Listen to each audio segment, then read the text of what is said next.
first speaker, actually. We're launching this with a local historian. He created the Cannery Row Foundation back in 1983. He's got a book outside that I'm sure he'd be happy to sign for you if you want to pick up a copy. Fascinating book with some great photographs about Cannery Row and the history of Cannery Row. He currently serves as the director of marketing, communications, and a whole lot of other things for the Cannery Row company, and owns the history company. Please welcome Michael Hemp.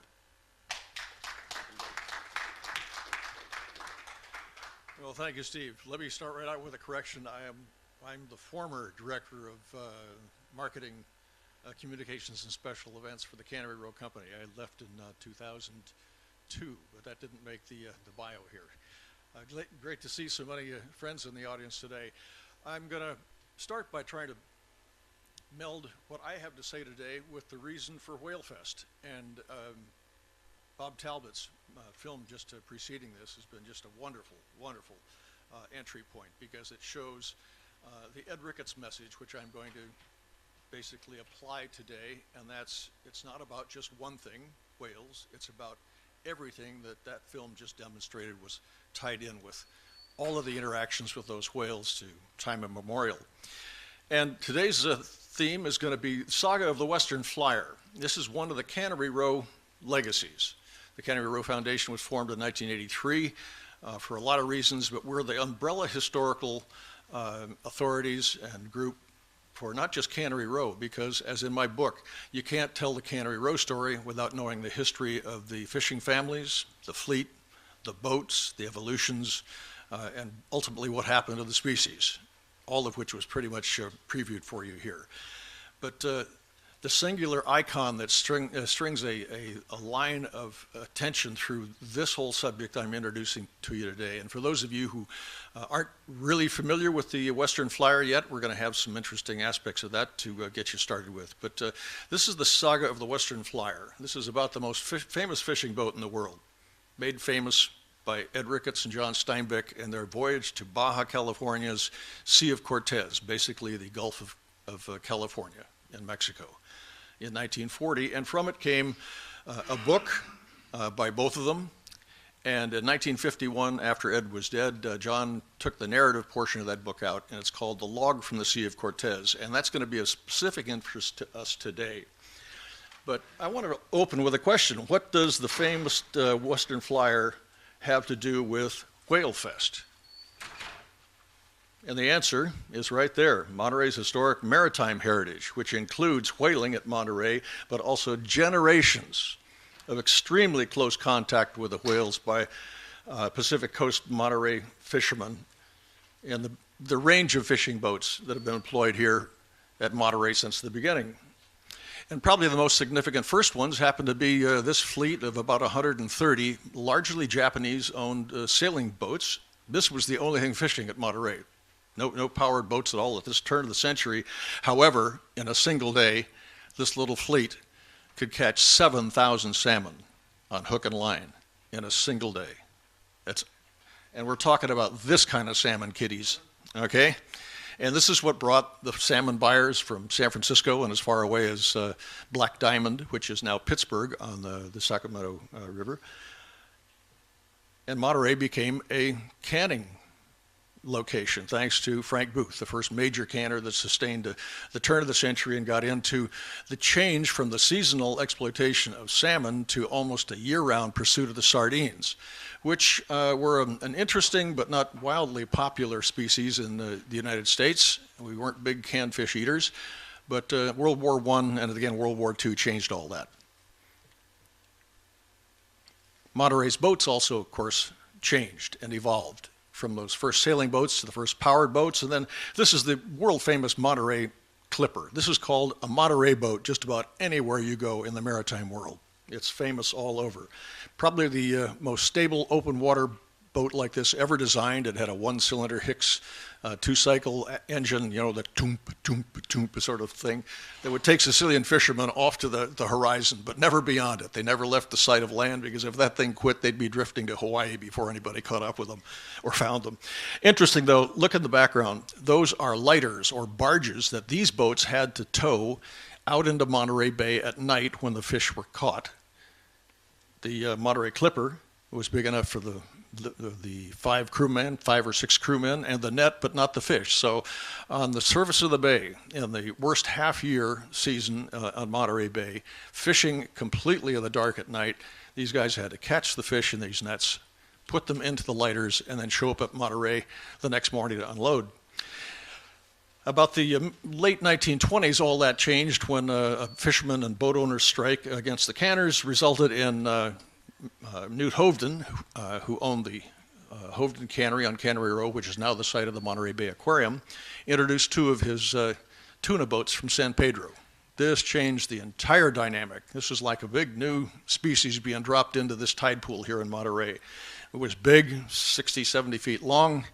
It had a hold that could hold 30, 40 tons of sardines. It had a dry cabin, a big diesel engine, a power winch, the block and tackle you see there, and a revolving table at the aft of the boat that would make the big net that they used on it, the purse seine net, which actually is from the French description of the net, which just goes in a circular motion around the fish and then closes under them when the cable through the bottom of it is pulled.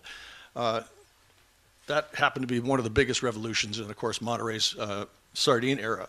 And it wasn't long into the early 1930s that these purse seiners were the boat of choice. Monterey was racing to catch up and change over this technology. And this is the early fleet. The purse seine net in Monterey was typically about a quarter-mile long and about 200 feet deep. And when that cable closed the net under it, it could catch literally 100 tons of sardines. In that whole process, however, was the design and construction of the boats that were enabled to do that. And it wasn't a local effort at all. The earlier boats, the Clippers, could be built right here in Monterey. The Sino Boat Works out on Cannery Row, which is now in Pacific Grove. But these boats had to be built by experts, and the Pacific Northwest provided those in spades. And one of the leading nationalities in that trade were the Croatians from Yugoslavia on the coast. And their migrators came to a number of places in the United States, but concentrated in the Puget Sound area. And at Tacoma, there was one particular company that really excelled in this construction, and this is the Western Boat Building Company in Tacoma. And in 1937, they popped out one of the best boats ever built in this sardine design. This is it, shortly after her launch, 76 feet long, just a beautiful craft. And in fact, I had one of the skippers of this boat had a conversation with me. He said the first time he saw this, and this was up in Ketchikan, Alaska, the first time he saw this boat come around the breakwater, his heart stopped. It was just had such great lines. It's a boat very similar to a lot of others, but there was always just something about this boat. As I say, Croatian built in 1937, and by 1938-39, it was part of the Monterey fishing fleet. Fortunately, one of the owner builders, Tony Berry, the son of Frank Berry, one of the 3 partners in this boat, along with Martin Petrich at the Western Boat Building, had married into a Sicilian family, the Anias here in Monterey, and that gave them the green light to bring an otherwise probably not widely accepted boat from offshore, meaning not of Sicilian origin, into the Monterey fleet. But here it is in 1939, and it's out there someplace, resting in the daytime, because as I referred to before, the fishing was actually done at night. And the fishing was done to deliver those tons and tons of sardines to the canneries along from Fisherman's Wharf to Cannery Row. And this is the middle of the Ocean View Avenue. That was actually the name of the street. Cannery Row was a nickname that just applied to it for years and years and years. But all through the 1920s and 30s and into the 1940s and 50s, it was actually called Ocean View Avenue. And so the subtitle of my book, Cannery Row, the history of John Steinbeck's old Ocean View Avenue, which, by the way, is as much a history of the fleet and the harbor as it is about Cannery Row itself. But this is the beautiful industrial area that accepted something between 120 and 240,000 tons of sardines in a 6-month season between August and February every year. And the ladies that pack these cans, you can see the large, by the way, Monterey sardines aren't the finger-sized sardines from Norway. They're major competition from Norway. These are more smelt size, 9, 10, 11 inches long. So with the heads and tails cut off, 5 or 6 of these fish could fit very nicely in the original salmon cans that they never changed the can-making technology for. And here are the ladies stuffing cans and condiments into the cans. And the most expensive cannery worker in history happened to be Marilyn Monroe in her first co-starring role as a cannery worker on the slots. These are on the cutting machines. There was a scene of one of those in the previous movie where this moving conveyor that she's slapping sardines into the wooden slots are carried under spinning knives that cut off the heads and tails. And therefore the fillet in the middle goes down to the floor for packing. But she co-starred in her first movie, RKO movie, 1952, called Clash by Night, starring Barbara Stanwyck, Paul Douglas, Robert Ryan, Keith Andes, and of course Marilyn Monroe. That launched her film career.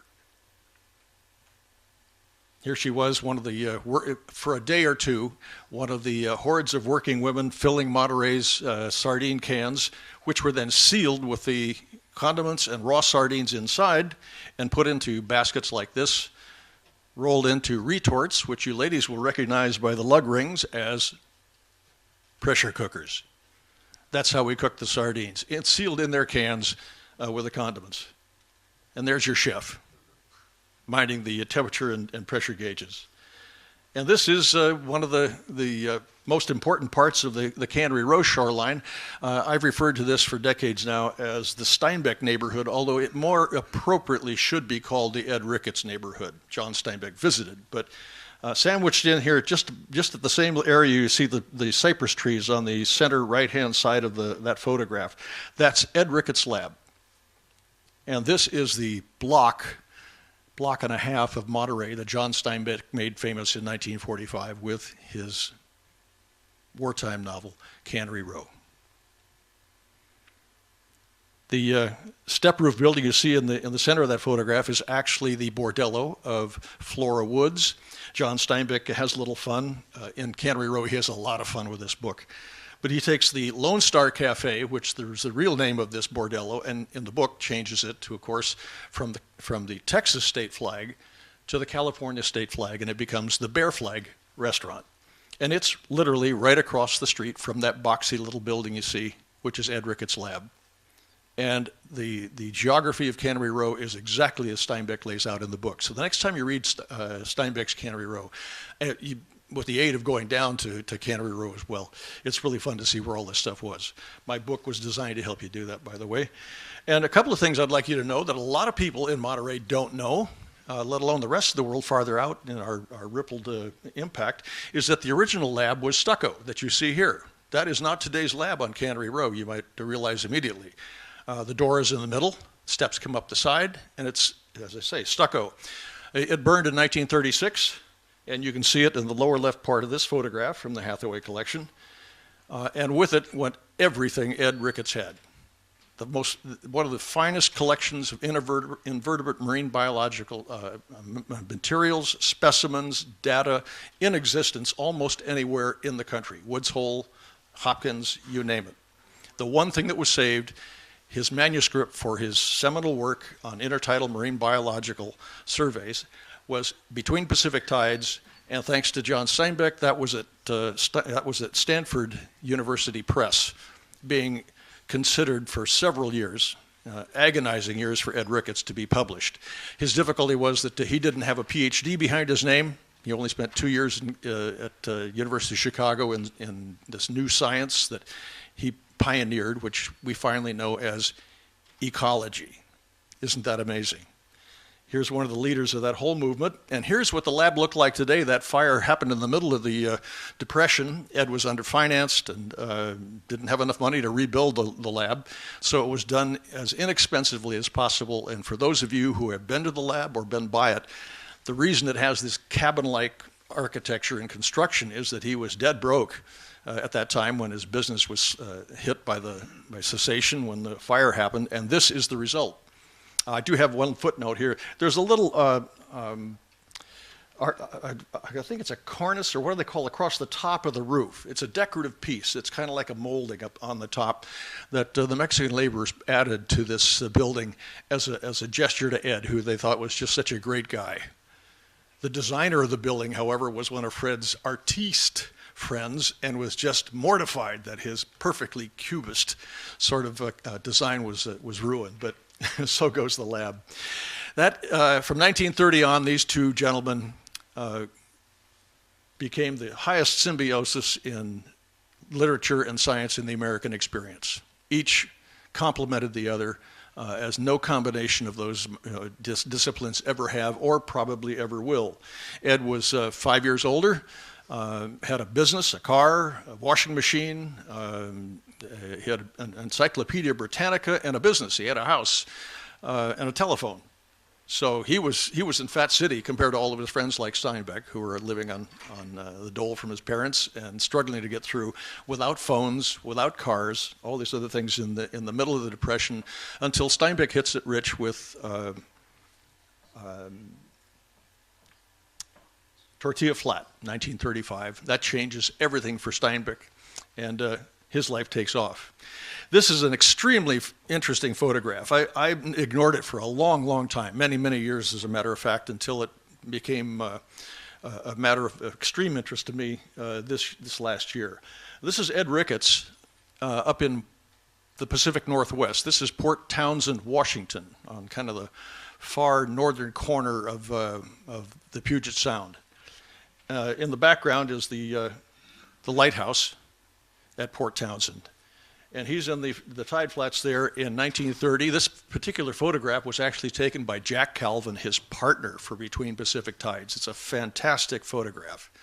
And I bring it up because Ed was in the Pacific Northwest from probably the late 1920s well into the 1930s.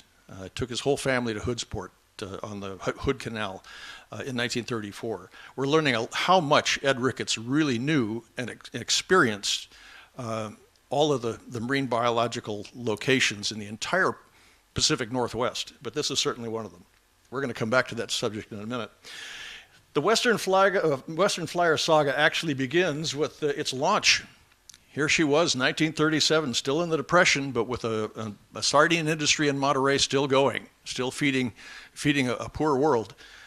This was the beginning. Here she's coming down stern first off of the ways at Western Boat Building in Tacoma. And here she is on her sea trials. What a proud, proud vessel this was. It was just spectacular. This happens to be the Atlas engine executives. It had a 6-cylinder Atlas diesel. And these are the guys out taking the first spin of the Western Flyer on the Sound outside of Port of Tacoma. These two books were what propelled that boat and John Steinbeck and Ed Ricketts to be forever connected in history, in literature, in the marine sciences, and oddly enough from this voyage where John Steinbeck wrote the narrative report of the voyage called The Log. He explained what these guys were doing. The back half of the original book that came from this was the scientific accomplishments. But it was the publication finally of Between Pacific Tides. This is Ed Ricketts' biological handbook for intertidal marine biological surveys and use by lay people as well as professionals. So it was written for a dual audience. And of course, John Steinbeck was famous and infamous for the publication and then the movie of Grapes of Wrath. And that, of course, as most locals here in Monterey, and those of you farther out must probably be aware, did not make John Steinbeck very popular. In fact, there was death threats and just a lot of ugliness. So the opportunity finally to take some of the money both of them had on the publication of these two books to do something that they'd been toying with for a while. Instead of driving down the peninsula to Baja, they'd never gotten all that way, by the way, in the 30s, but they had taken a couple of expeditions, one in a Packard and one in a bread truck, to get as far beyond Ensenada as they could. But this was a serious expedition, and they needed a really good boat to do it. And Bob Ania is the guy to go to here in Monterey for the real inside story. He is related by blood to both Tony Berry, one of the constructors of the boat, and the skipper of the boat. And his other uncle was Sparky Ania. For those of you fans of local Monterey history, I hope you know about Sparky, but he's probably the most famous deckhand in history as well. And this is a picture of the crew, plus Tony Berry's wife. She's the first lady on the left. But there was Tiny Coletto and Tex Travis, the engineer, and Tony and his wife, and Carol Steinbeck and John, and Tex Travis, the engineer. Well, I'm assuming that Ed took the picture. He's probably the only one that would have been in there otherwise. And this was the voyage. And here are the people on the boat: Skipper Tony Berry, John Steinbeck, Carol Steinbeck, Ed Ricketts, Tex Travis, Sparky Ania, and Tiny Coletto. The trip was a joint venture, or at least a cooperative venture between John Steinbeck and his wife, who were having trouble with their marriage and thought it would be a really good idea to try saving it by her coming along with 6 other guys on a boat filled full of beer, on a 6-week trip to Baja, California, to pursue a leisurely voyage of leisure and science. Well, that shows where it is and how far back up into the Sea of Cortez, or the Gulf of Mexico, that this 6-week trip was. This was serious stuff. Daytime, it was bone-breaking, really hard labor between the tides to get all the specimens they went down there for. They came back with a treasure trove of new species that had never been found, never been identified before. And John Steinbeck was among those. He and his wife, everybody on that boat was in there in the tide flats and collecting these specimens. And John at night would be like a blogger. He would be thinking of how he's going to put together the story of this trip. More about that later. I was in Cabo San Lucas a while ago, and I got a chance to shoot this shot of one of the major landmarks on that trip. Of course, this is the major landmark, the major landfall landmark anywhere near the Sea of Cortez. This is the arch at Cabo San Lucas. And in the book, John relates how they did business with the fellows that ran the cannery, the Tuna Packing cannery here, that's the way it looks today. There are some really great looking older photographs of that in 1940 where you would be interested in comparing the two. But suffice to say, you can still see a bit of what John and Ed saw if you get to Cabo and to La Paz and several other places on that trip. Here are the two books that basically emerged. The one on the left is The Sea of Cortez. That was the one published in 1941. John wrote the book in 1940 from Ed Ricketts' notes and Tony Berry's log, a skipper's log. He wrote the narrative portion of that book, and the back half was science.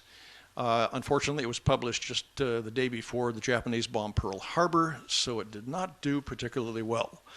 And in the meantime, while it was trying to be republished, Ed Ricketts was struck by the Evening Del Monte Express on Cannery Row on the 8th of May in 1948 and died 3 days later, a couple of days before his 51st birthday. But that gave John Steinbeck not just the opportunity, he had to get writing again. And for a while, he was afraid he was not going to be the writer or a writer at all after he lost his muse. But the easiest thing for him to do was to get back into the business. This is what his publisher, Viking Press, was saying. Get the log from the Sea of Cortez into press. So that's what he did. And it came out in 1951 with only his name on it, whereas the original book was a combination of both of their efforts, not just the scientific part, but particularly the things he wrote in the log portion of it. A lot of the materials, the concepts, were from Ed Ricketts, from the decade before that they worked on together philosophically over a lot of beer, of course. But in 1951, this book came out, and it was basically 20 years ahead of Rachel Carson's Silent Spring. This is one of America's first ecological statements about the relationship of we humans to everything else in the universe. And that goes back to Bob Talbots' film. I think that demonstrated in many respects what Ed Ricketts was trying to do and John Steinbeck was able to write about. I want to share with you two of my favorite clips from the book. This one I'd like to read because I love reading it because it does for me what I hope it does for everybody that reads this book. Some have said they have felt a boat shudder before she struck a rock, or cry when she beached and the surf poured into her. This is not mysticism, but identification. Man, building this greatest and most personal of all tools, has in turn received a boat-shaped mind, and the boat a man-shaped soul. This is the kind of writing John does in the Sea of Cortez. So if you haven't read it, by all means, get it. It's personally his favorite book. Of all the books he wrote, he's on plain record and confirmed by Susan Schillinglaw. This is his favorite book for a lot of reasons. And here's my other favorite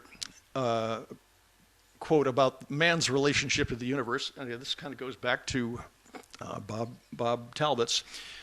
This is relating to the crew on the boat on the Sea of Cortez.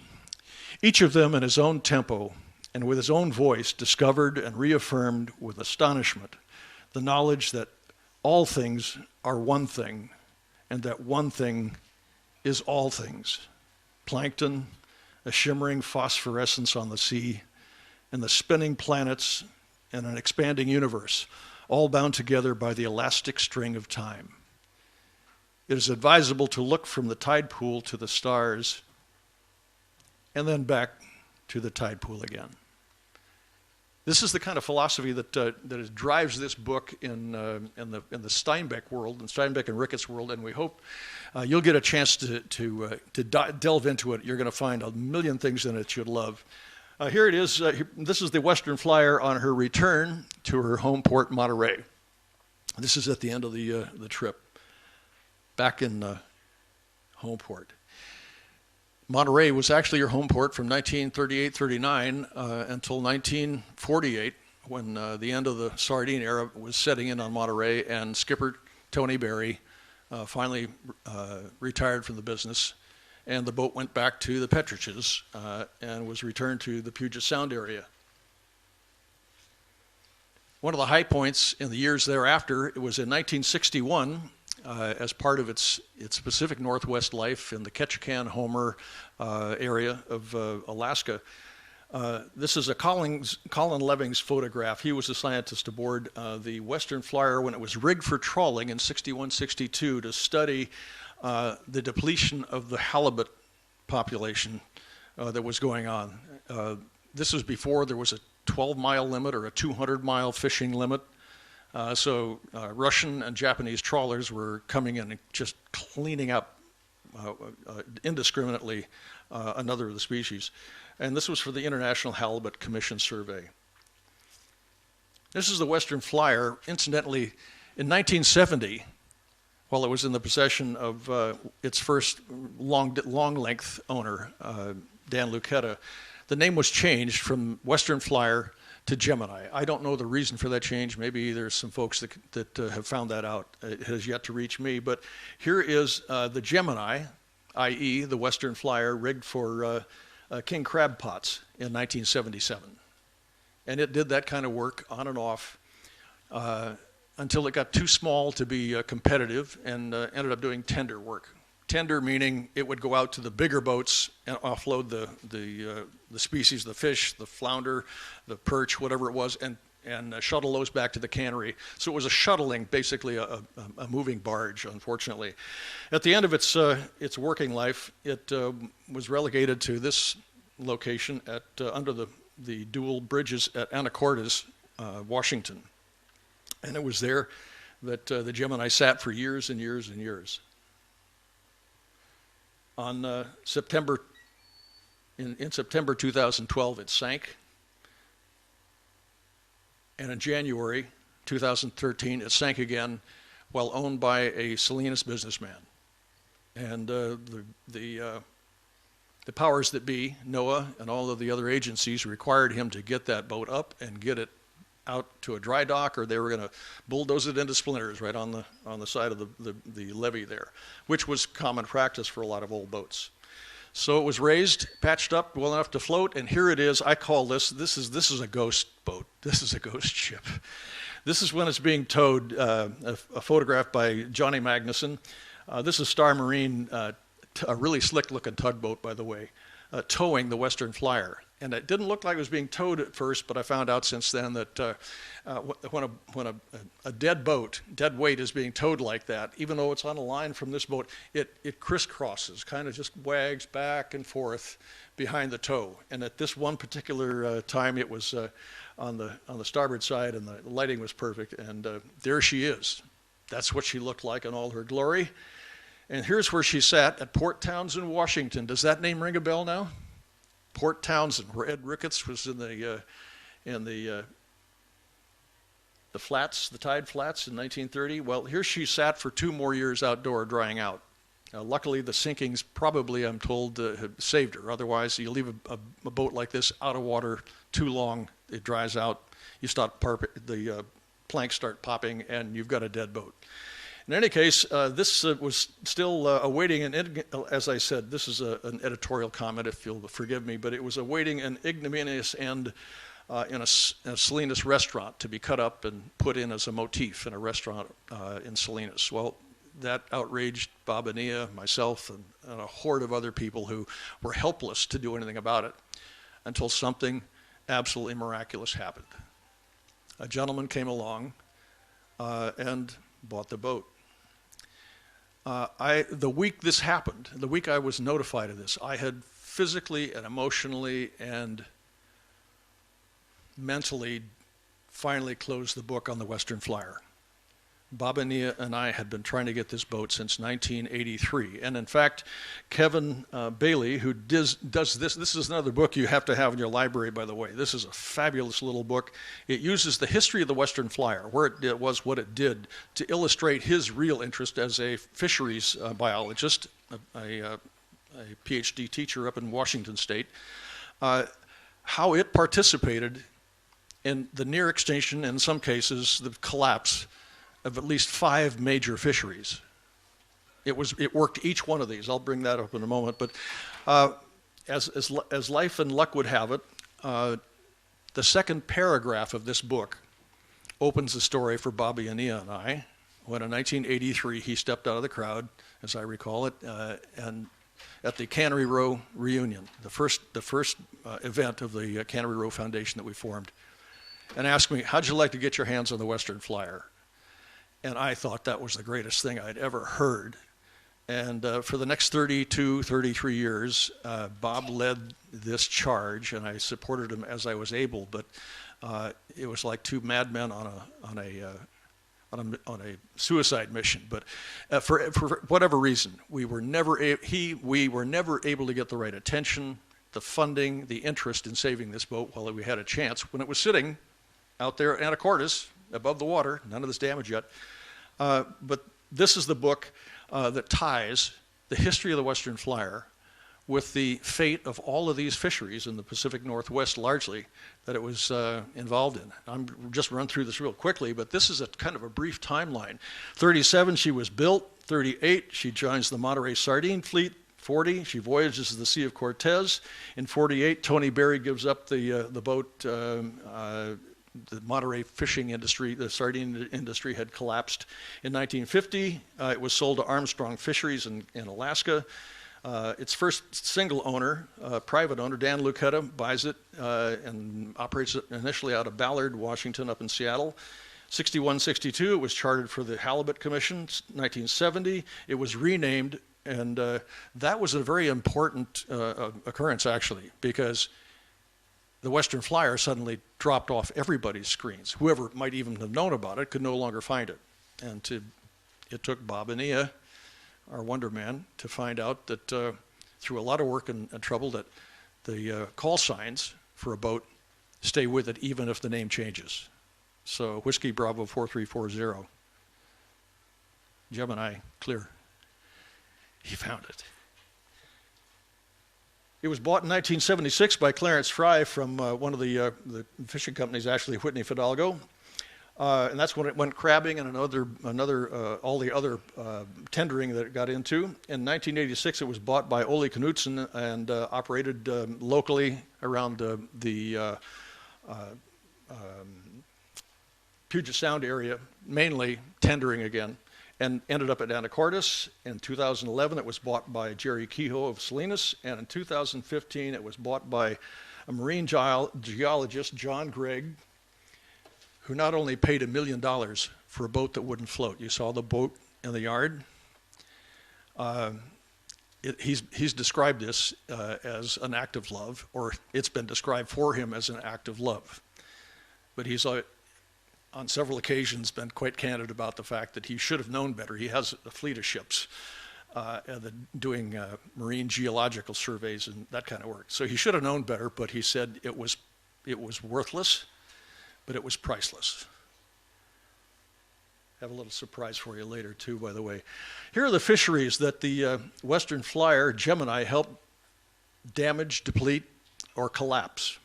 This is amazing stuff, figuring that this boat was one of the best predators ever built at the time to do this job more efficiently than any other boats being built by anybody at the time. Monterey's sardines, the ocean perch took a big hit. It's going to take a couple of hundred years before they ever get to be 200 years old again and can reestablish that particular fishery. The red king crab had lots of trouble. The salmon also took a big hit up there. Some of these have come back, but never like they were. The halibut, and finally the pollock. And the big irony in all of this is that the Western Flyer, thanks to John Gregg, is now going to return as this enormously iconic, world-famous icon of history and literature to help restore the oceans and the fisheries. It's not coming back, and by the way, it's coming back to Monterey. This is going to be its home port again when it finishes its restoration up in Port Townsend. It's a couple of years. It's a long, really fine process. But when it comes out, it's going to be the poster child for saving the fisheries and the oceans it once helped damage so tragically.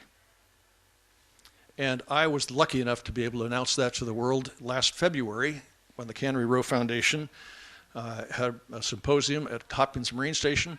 How many of you remember when the Western Flyer first made the newspaper in Monterey around here? Well, almost everything you've heard since then came from a secret announcement that we had quietly buried in the program, and that was the surprise announcement, the official announcement by John Gregg and his brother Andy of the salvation of the Western Flyer and their vision for its restoration and its future. It's not coming back as a whale watcher or a booze cruise. It's coming back as a classroom for kids to be inspired into the marine sciences the way John happened to be as a young man. Here's John and his brother Andy with my great colleague Bob Ania announcing it. Here's Bob with a Petridge photo of the boat, John and Andy at the symposium. And by the way, this happens to be the gang up there in Port Townsend, which is still perhaps, maybe not even perhaps, it's probably the best restoration location in the entire country for wooden boats like this. And it's in good hands. These are the folks doing it. Here it is it's being backed into the shed. Shed, I don't know what you call this. Maybe somebody can tell me in shipyard lingo. It's a big barn. It's a big, huge barn. By the way, again, this is by way of kind of editorial. Can you imagine this fitting into somebody's restaurant as a motif? No chance anybody's going to dine off the decks, stuff like that. Anyway, it was not well thought out, but somebody had a dog in the manger.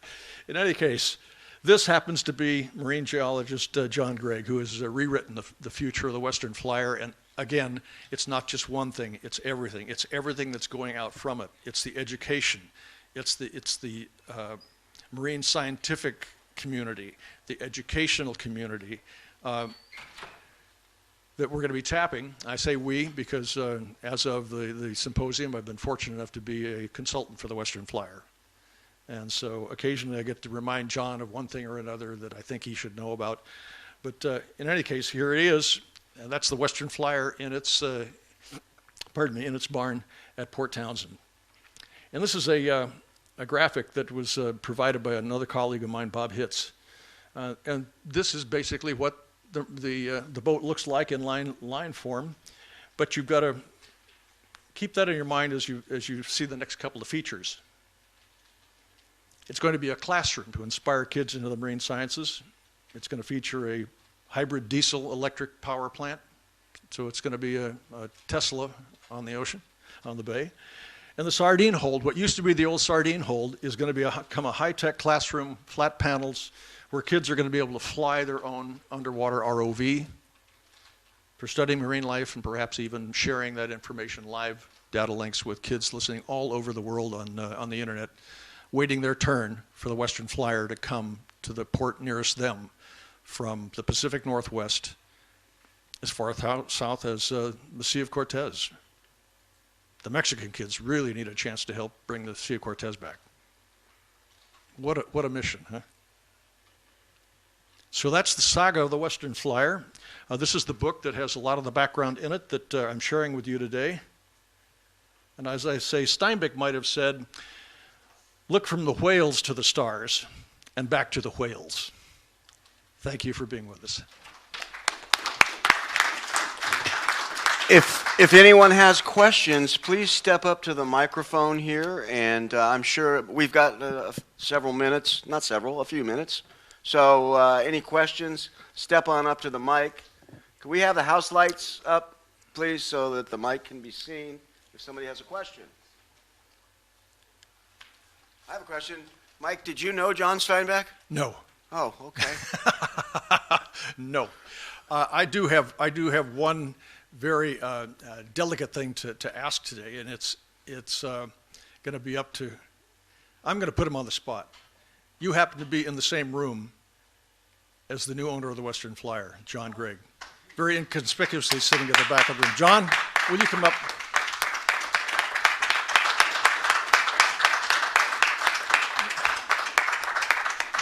You've got a microphone right there. This is John Gregg, the madman who spent $1 million for the Western Flyer, and with our help and those of some corporate donations and big partners are prepared to spend another one or two more or so. Yeah. In any case, John, thank you. Thanks, Michael. That's very nice. Any questions of John Gregg? Here's your opportunity. Yes. I don't have to step up to the microphone, do I? No. Just be loud. I guess it's 2 years when it's going to be operational. John, speak into the microphone. Answer.